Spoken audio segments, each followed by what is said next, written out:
Mama is the ultimate alchemist, calls me baby of grief and glory, slabs the thick grease on my head, massages my scalp until the roots feel fertile enough for the lessons in her words.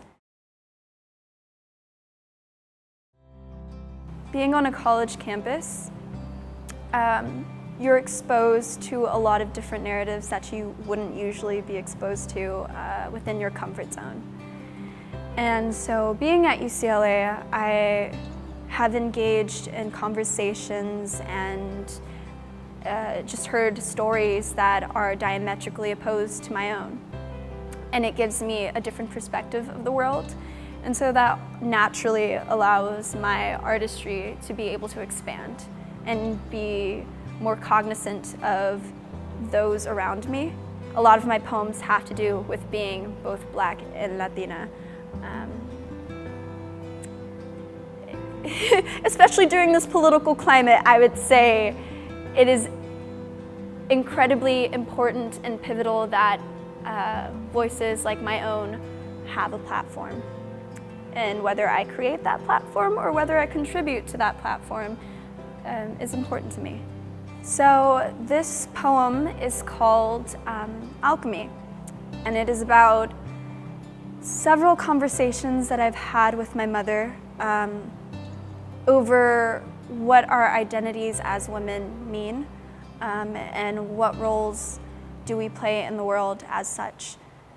Mama is the ultimate alchemist, calls me baby of grief and glory, slabs the thick grease on my head, massages my scalp until the roots feel fertile enough for the lessons in her words to find home within me, calls me product of abracadabra, tells me how to in fact be a real woman, how to keep your man even if you lose yourself, how I should do the same as the women before me. I beg and say, ancestry of silence, come and make an example out of me. She unravels her history like an old dusty carpet, sprawls it out on the living room floor and says, 1, do not let men make welcome mats out of you. They leave their seeds in places they do not intend to create roots. Of course, I do not tell her about the flexibility in my jaw, nor of the teeth I've sharpened into bite.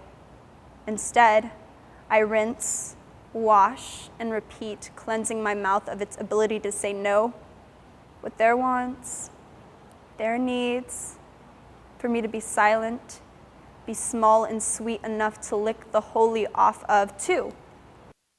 I let their eyes gnaw me down to my bruised bones, let them make minced meat out of me, while they salivate, their famished hands bruising me like produce, a small peach not yet ripe enough to eat in the grasp of eager palms feeling all over my tender skin, picking me up only to put me back down, a little less clean every single time. 3,